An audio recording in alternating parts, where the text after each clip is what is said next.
6h25, Sud Radio et vous, ce matin, on parle de votre logement avec un revenant, le dispositif MaPrimeRénov' qui fait son retour après 3 mois de suspension.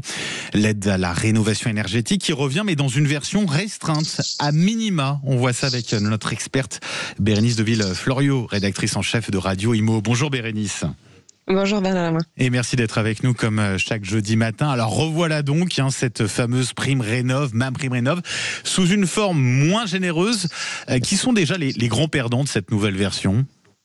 Alors clairement, ce sont les classes moyennes et les classes supérieures. Parce que maintenant, en fait, il y a un taux unique de subvention des travaux en fonction des revenus. Ça veut dire que l'aide est désormais plus axée sur les ménages très modestes qui bénéficient de meilleurs taux.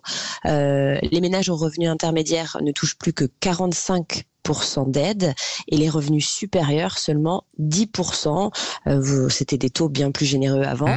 Les propriétaires de logements moyennement performants sont également perdants puisque si votre logement est classé D ou C au diagnostic de performance énergétique, le DPE, vous ne pouvez plus bénéficier des aides pour améliorer votre note. Donc ça fait quand même pas mal de perdants. À qui elle s'adresse du coup cette nouvelle version de MaPrimeRénov'?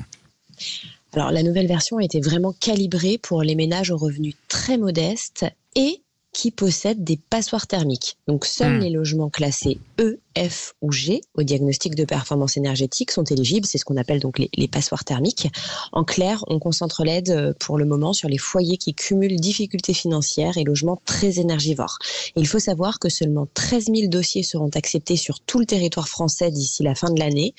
C'est rien du tout. Pour vous donner une idée de la tension, le jour de la réouverture, la plateforme MaPrimeRénov' en ligne a reçu 150 000 visites en quelques heures.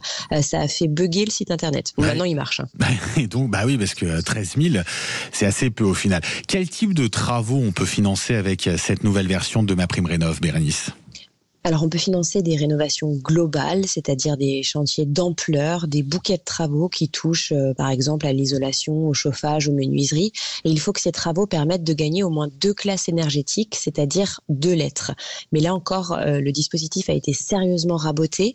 Le plafond de dépenses est désormais de 30 000 € si vous gagnez 2 classes, par exemple si vous passez de G à E, et 40 000 € si vous en gagnez 3 ou plus. Avant, pour information, on pouvait aller jusqu'à 70 000 €. Et le bonus de sortie de passoire thermique qui offrait 10% supplémentaires a été purement et simplement supprimé pour le parcours dit par geste, c'est-à-dire travaux au coup par coup, l'isolation des murs, les chaudières biomasse ne sont plus financés. Si je vous suis bien, c'est-à-dire que le reste à charge, il peut être conséquent, c'est ça ? Oui, et c'est même l'une des principales inquiétudes. Une rénovation complète, il faut savoir que ça coûte plus de 40 000 € et ça peut facilement atteindre 60 à 70 000 € si on est en maison. Avec des plafonds plus bas et des taux de subvention réduits, les ménages ont de fortes chances d'avoir un reste à charge beaucoup plus élevé qu'avant.